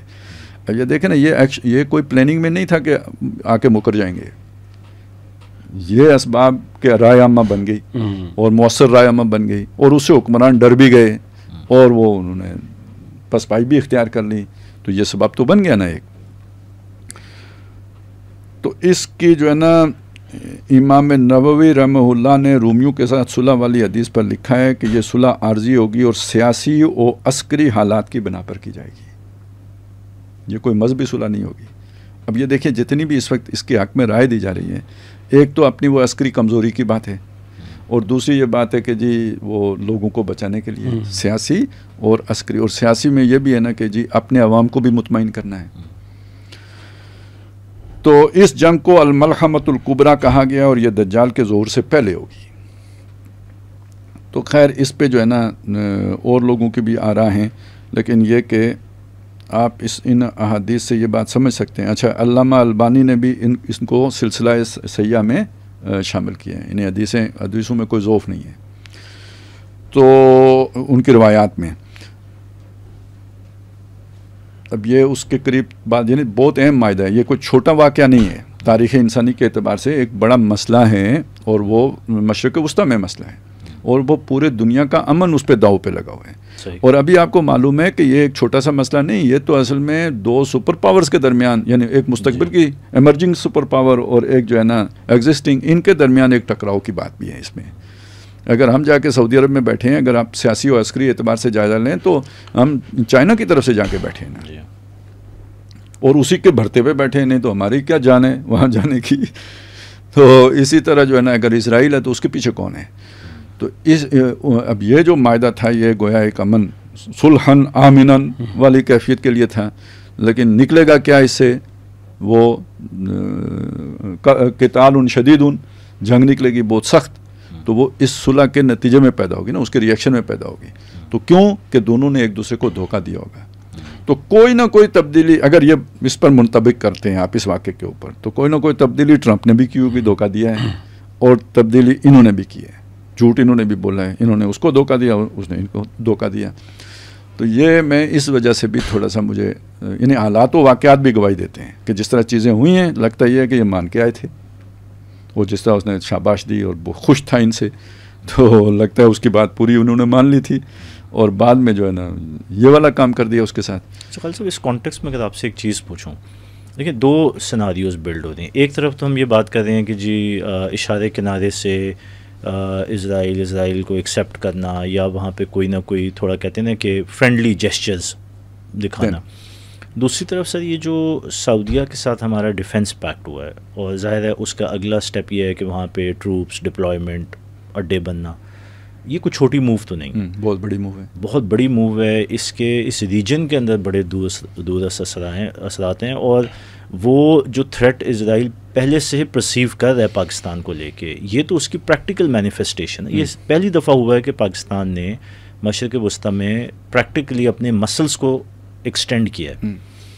تو ظاہر ہے اس کے پیچھے کچھ نہ کچھ پلاننگ چل رہی ہوگی. تو سر یہ جو دو چیزیں ہیں، ایک طرف وہ فرینڈلی جیسچر بھی ہے، دوسری طرف یہ ایک آن دا گراؤنڈ ایک ریئل موو بھی چلی گئی ہے، اور ظاہر ہے ویل تھاٹ ویل پلانڈ ہے. تو آپ مطلب یہ جو ہماری اس وقت جو رجیم ہے، آپ اس رجیم کو پھر کس طرح پلیس کریں گے؟ یہ میں اس لیے کہہ رہا ہوں کیونکہ بہت سارے اشکال اور بہت ساری کہ جی یہ تو بک گئے، یہ دیکھو وہی ایجنڈا تھا، یہ تو سارا معاملہ چل رہا ہے اسرائیل کو ایکسیپٹ کرنے کے لیے، لیکن جہاں پہ اگر وہ آپ خدشات، تو پھر یہ کیا ہے؟ ٹھیک، تو دو کنٹراسٹ ہیں. ٹھیک ہے. اور ظاہر ہے اس کا ایک فالو اچھا، اس میں ایک چیز میں بتاؤں، وہ جو پہلے والی ہم بات کر رہے تھے نا، وہ جو پاکستان کو ختم کرنے والی، تو اس میں ہم رجیم، اس کے پچھلی رجیم کی بات کر رہے تھے. اس رجیم اور اس رجیم میں جب ہم فرق کرتے ہیں تو بہت سے لوگ سمجھتے ہیں کہ ہم اس کو آئیڈیالائز کر رہے ہیں. یہ بات غلط ہے. ہم صرف اس درجے میں دیکھ رہے ہیں کہ وہ اگر غدار تھے تو یہ کم از کم نیشنلسٹ ضرور ہیں. صحیح. اچھا، اس میں ایک قدم اور آگے بڑھانے، نیشنلزم کا ایک، دیکھیں پاکستانی نیشنلزم بھی اسلامی ہی ہے. صحیح. کیونکہ اس کی بنیاد لا الہ الا اللہ ہے. اصولی اسلامی ریاست نہیں ہے، لیکن اس کی بنیاد میں لا الہ الا اللہ، یعنی یہاں کا نیشنلزم رنگ کی بنیاد پر نہیں ہے، خون کی بنیاد پر نہیں ہے، ٹھیک ہے، یہ زبان کی بنیاد پر نہیں ہے. یہ نیشنلزم بھی لا الہ الا اللہ کی بنیاد پر ہے. تو جب آپ نے یہاں پہ تسلیم کر لیا کہ دو قومی نظریہ ہماری بنیاد اور اساس ہے، تو وہ لازماً ایکسٹینڈ ہوتا ہے کہ بھائی اس کلمے کے ساتھ سعودیہ بھی جڑا ہوا ہے، اس کلمے کے ساتھ عرب بھی جڑے ہوئے ہیں. تو یہ ایک نیشنلسٹ جذبہ ہے جو مفادات کے گرد گھومتا ہے، لیکن مفادات اب آپ اپنے ملک کے نہیں دیکھ رہے، امت کے بھی دیکھنا شروع ہو گئے ہیں. آئیڈیلسٹک نہیں، نظریاتی نہیں، دینی اور روحانی نہیں، جو دنیا کے مفادات ہیں اس میں آپ اپنے آپ کو دیکھ رہے ہیں، ایک مسلم امہ کے طور پر نہیں، ایک مسلم قوم کے طور پر. بس یہ ہم ان کو کریڈٹ دیتے ہیں. وہ پہلے والے یہ بھی نہیں تھے. ان سے پہلے والا سب سے پہلے پاکستان والا تھا، وہ امت سے کٹنے والا تھا. بعد والے پاکستان کا بھی نام اگر لیتے تھے تو بس وزن شعر لیتے تھے. بیت اصلاً تو وہ سارا محب وطن ہی تھے وہ. اب یہ واپس کم از کم پاکستانیت کی بات کرتے ہیں، دو قومی نظریے کی بات کرتے ہیں، اور واپس امت کی بھی بات کر رہے ہیں. لیکن اس سے یہ کوئی مراد لے کہ یہ کوئی اسلامی نظام کی بات کر رہے ہیں، اسلامی آئیڈیالوجی کی بات کر رہے ہیں، ان کے جو ہے نا موٹیویشن کی بنیاد قرآن و سنت ہے، نہ، یہ بات نہیں ہے. یہ حالات و واقعات کو دیکھ کے، گراؤنڈ ریئلٹیز کو دیکھ کر وہ کرتے ہیں. اب آپ کٹے نا اپنی ساری آئیڈیالوجی سے. اس کے بعد آپ نے اسرائیل کے ساتھ، اسرائیل ایک طاقت ہے، مانیں گے یا نہیں مانیں گے؟ اور جزیرۃ العرب کی یا مشرق وسطیٰ کی سب سے پاورفل پوزیشن پر وہ ہیں، اس کے آگے تو کوئی چوں نہیں کرتا. اب وہاں جا کے آپ نے اسے ٹکر دینی ہے، اور اس لیے دینی ہے، ری ایکشن میں دینی ہے کہ وہ آ کے یہاں کشمیر میں بیٹھ گیا تھا آپ کے خلاف، تو آپ نے بیلنس کرنا ہے یا نہیں کرنا ہے. تو یہ آپ کا اس اعتبار سے ایک بیلنسنگ فیکٹر ہے. اب آپ اس پوزیشن آف اسٹرینتھ سے جا کے اس کے ساتھ اگر بات کر رہے ہیں، میں وہ یہ کہہ رہا ہوں کہ وہ اگر اس کے ساتھ دوستی کرنا بھی چاہ رہے ہیں تو جھک کے نہیں کرنا چاہ رہے، برابری کی بنیاد پہ کرنا چاہ رہے ہیں.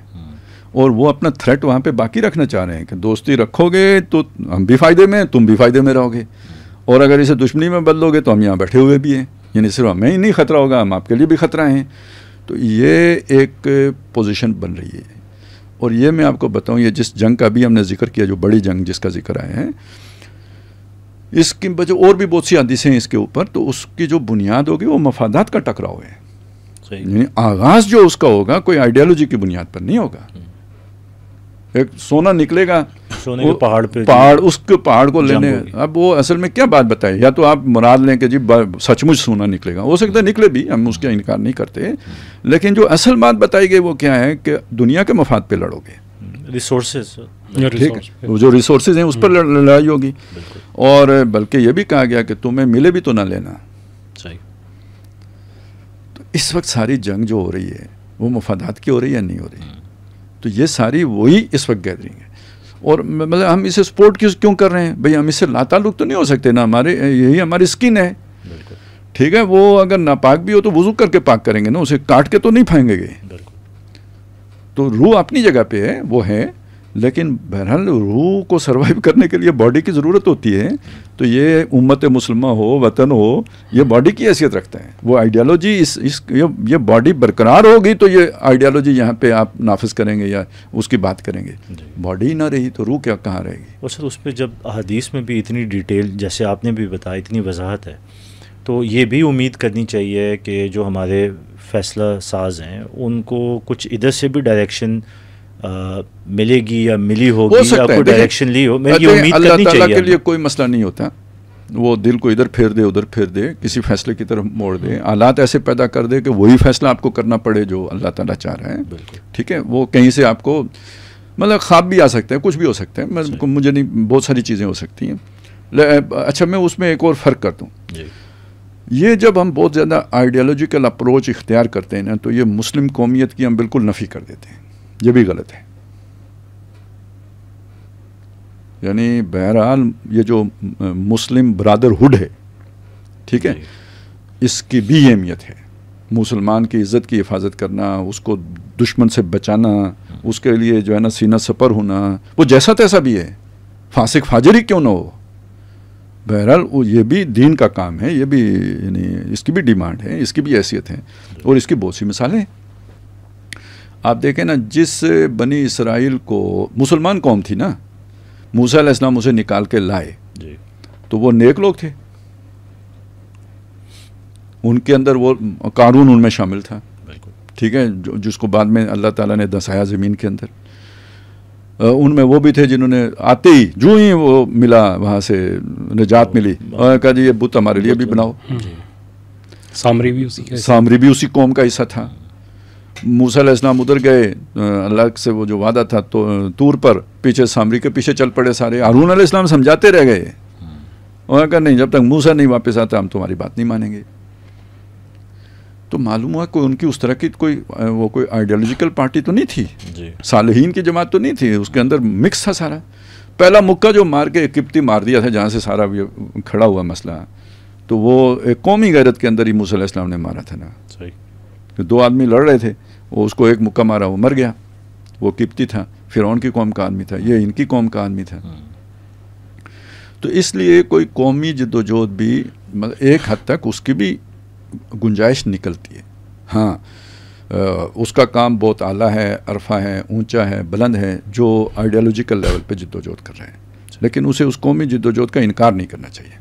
ہمارے ہاں یہ جو سارا مسئلہ بنا ہے نا، یہ وہی جیسے ہم نے وہ کہا نا 12 سیٹیں ختم کر دو، تو یہ آسان لگتا ہے کہ بھئی یہ کام ہی ختم کر دو. تو یہ جتنے بھی اس وقت جو ٹیررسٹ ایکٹیویٹیز ہوتی ہیں، جو تکفیر کے سارے فتوے ہوتے ہیں، اس کے پیچھے یہ سوچ ہوتی ہے کہ چونکہ یہ ریاست وہ نظام لے کے چل رہی ہے، اس لیے یہ بھی سارے کافر ہیں. جو اس ریاست کو سرو کر رہا ہے وہ بھی کافر ہیں، ان کو بھی مارنا، نچلے پولیس والے کو بھی مارنا، یہ سب جو ہے نا وہ جہاد ہے. یعنی کہ اس میں سر حکمت، بڑا وزڈم ظاہر ہے، وہ وزڈم جو آپ کو دین سکھا رہا ہے، مطلب یہ ساری چیزوں کا ایک کلمینیشن ہے. میں سر کوئکلی ایک بات پوچھنا چاہتا ہوں. ابھی جو آپ نے تقابل کیا ہے، تو بظاہر یہ جو فلسطین میں ہو رہا ہے اور یہ جو کشمیر میں ہو رہا ہے، تو بہت سارے اس میں سملیرٹیز اور پیرللز نہیں ڈرا ہوتے، اور احادیث میں بھی یہ ہے کہ وہ جو بڑی اصل میں ایک بات آپ کو بتاؤں نا، جو ہم نے فلسطین کا حل نکالا نا، کل وہ ہمیں کشمیر کے لیے بھی قبول کرنا پڑے گا. ایسے اللہ نے جوڑ دیا ہے نا کہ آج جو آپ فلسطین کے لیے طے کریں گے وہ کل کشمیر کے لیے طے کرنا پڑے گا، ماننا پڑے گا. یہ بڑی امپورٹنٹ بات ہے سر، یہ سوچنا چاہیے ان سب کو، ٹھیک ہے نا. اس لیے وہ فلسطین کو پرایا مسئلہ سمجھ کے نا وہ مثال بنے گا، اور وہی یہاں پہ پھر اپلائی ہوگا. اچھا، اگر فلیش پوائنٹ ہے تو یہ اس سے بڑا فلیش پوائنٹ ہے یا نہیں؟ بالکل. اور اس کو اگر ٹرمپ حل کرنا چاہتے ہیں تو اس کو نہیں حل کرنا چاہتا ہوگا. کیا پتہ اندر کھاتے وہ ہو چکا ہو آخر ایویں ہی سڑی یعنی تعریفاں. اچھا خالد صاحب، اس کو تھوڑا سا ہم میرے خیال میں کہ فلسطین خوشی سے مرنا چاہتے ہیں اگر اعتبار ہوتا.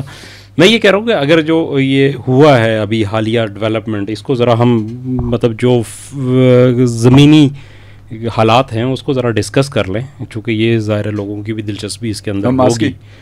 کہ ایک تو ٹرمپ کا پلان آیا، اس نے یہ کہا کہ جی اسرائیل جنگ بند کرے گا، اور اس کے جو ہے نا 72 گھنٹے کے اندر تمام قیدی ریلیز کر دیے جائیں گے. اس کے بعد جو ہے حماس کو ختم کر دیا جائے گا، تحلیل کر دیا جائے گا، اس کا سارا انفراسٹرکچر ختم ہوگا. ٹونی بلیئر کی قیادت میں ایک عبوری حکومت بنے گی جو وہاں پہ ڈی ریڈیکلائزیشن کرے گی، اور اس کے بعد جو ہے وہ تعمیر نو شروع ہوگی، فلسطینی اتھارٹی وہ کرے گی. اس قسم کا منصوبہ جس کو پھر وہ چاچو نے ویلکم بھی کیا، اور باقی جو ہے نا وہ دنیا کے مختلف ممالک نے، جس میں دھوکہ بھی ہوا. لیکن ایک اس وقت بھی یہ بات کی جا رہی تھی کہ گیند انہوں نے پھینکی ہے حماس کے کورٹ میں اور حماس کو مجبور کر دیا کہ اگر وہ اس پلان کا انکار کرتے ہیں تو اس کا مطلب یہ ہوگا کہ حماس واقعتاً جو ہے امن نہیں چاہتی ہے، کہ امن کی ایک صورت بنی ہے تو وہ انکار پوری دنیا میں اس سے ہمدردی پیدا ہوئی ہے نا، جی جی بالکل، وہ ساری سچویشن بدل جاتی ہے، وہ ساری سچویشن یہ چیز ہے نا۔ اور مجھے سب سے بڑا نقصان یعنی یہ سارے مان کے آ گئے ہیں، اب وہ اگر وہ کہیں انہیں کو انکار کرنا پڑے گا، وہ تو سرنڈر ہے نا، ٹوٹل سرنڈر ہے، پھر لڑے کیوں تھے، اتنے لوگ کیوں مروائے ہیں، اگر اسی انجام سے دو چار ہونا تھا تو یہ تو ٹوٹل شکست تھی، ٹھیک ہے۔ نہیں مانتے تو جو دنیا میں آپ کو ہمدردی ملی ہے آئسولیشن وہ ساری ختم ہو جاتی ہے، بالکل۔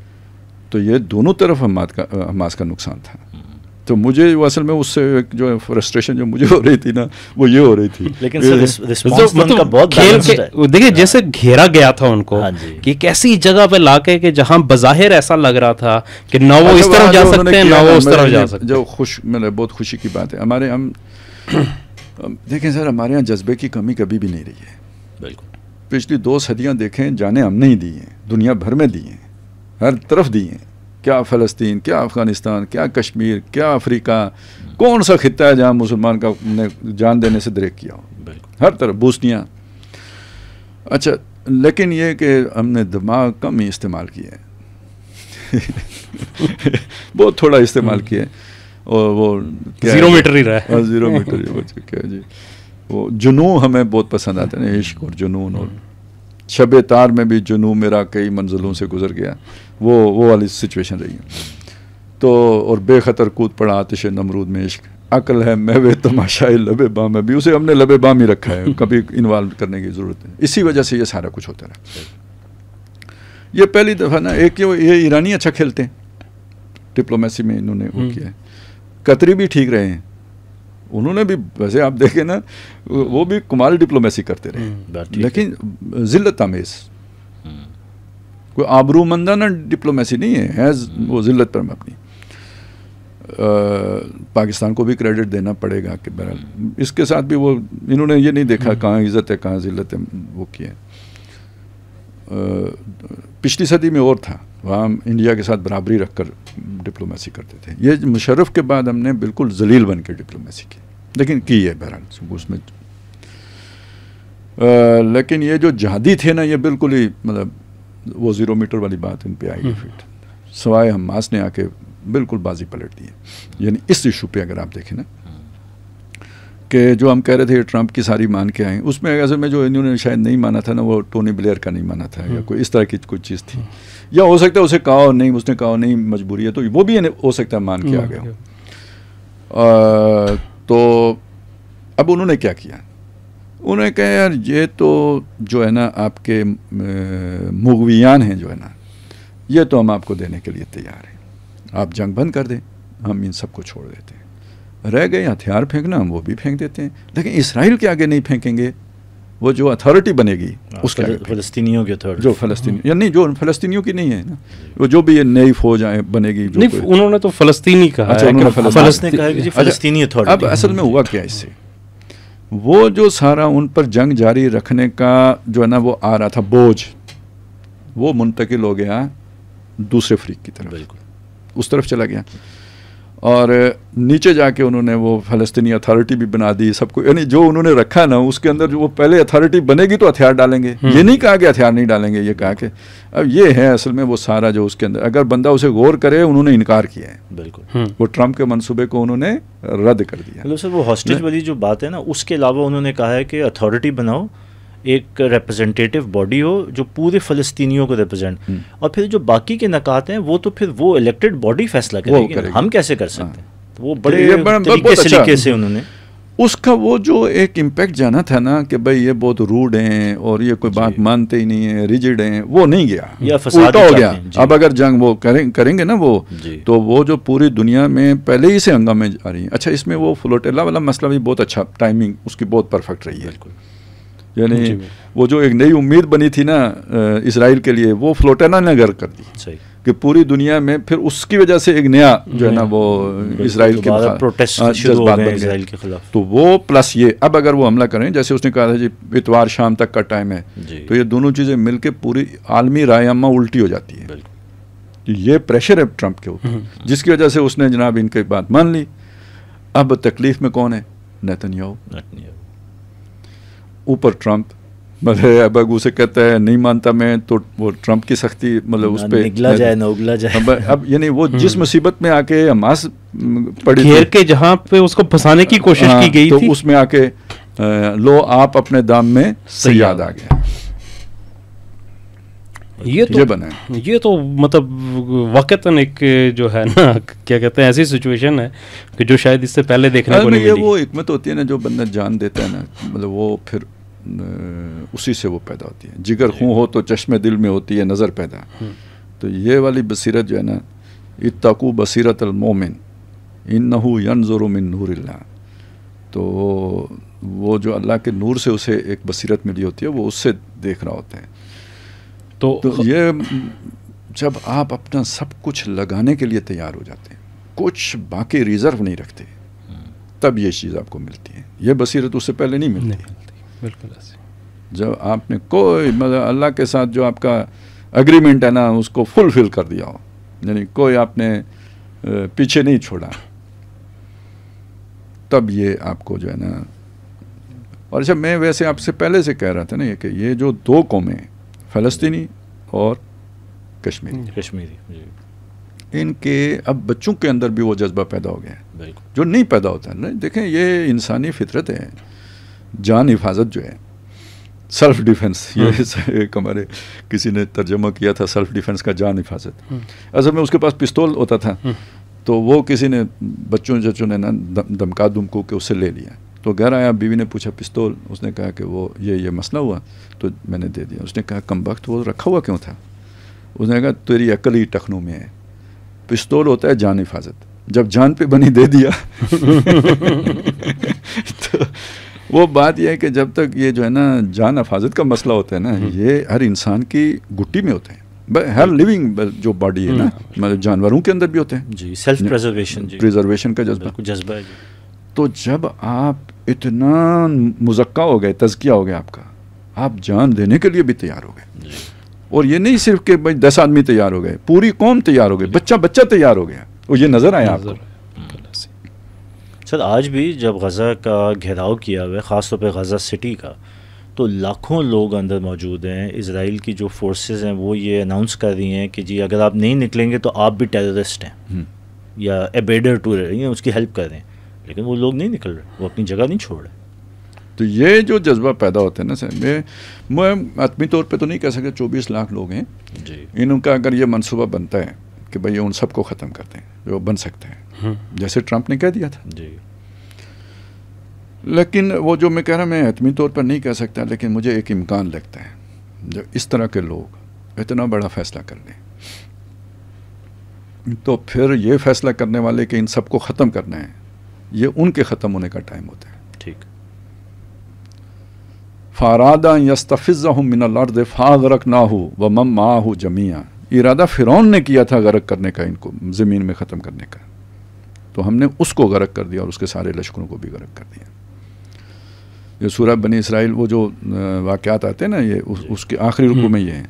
اچھا درمیان میں نبی صلی اللہ علیہ وسلم کا ذکر ہے، وَإِن كَادُوا لَيَسْتَفِزُّونَكَ مِنَ الْأَرْضِ. یہ اب قریب ہے نبی کہ آپ کو زمین میں کمزور کر دیں، لِيُخْرِجُوكَ مِنْهَا، تاکہ آپ کو یہاں سے نکال باہر کریں، ہجرت پر مجبور کریں. اذن اگر یہ ہو گیا، لا يلبسون خلافك الا قليلا، پھر آپ کے بعد یہ بھی یہاں زیادہ عرصہ تک نہیں رہ سکیں گے. تو جو انہوں نے یہ فیصلہ 2 سال کے بعد بدر میں سارے پورے ہو گئے تھے. تو یہ چیزیں اتنی آسان نہیں ہوئی، یعنی کہ یہ کوئی اللہ تعالیٰ نے کائنات بنا کے تو ظالموں کے حوالے کر دی. وَلَوْلَا دَفْعُ اللَّهِ النَّاسَ بَعْضَهُم بِبَعْضٍ لَفَسَدَتِ الْأَرْضُ. اگر اللہ بعض کے ذریعے سے بعض کو دفع نہ کرتا رہتا تو زمین فساد آلود ہو جاتی. ایک حد ہوتی ہے فساد کی، وہاں تک وہ برداشت کرتا ہے، پھر اللہ کا کوڑا برستا ہے.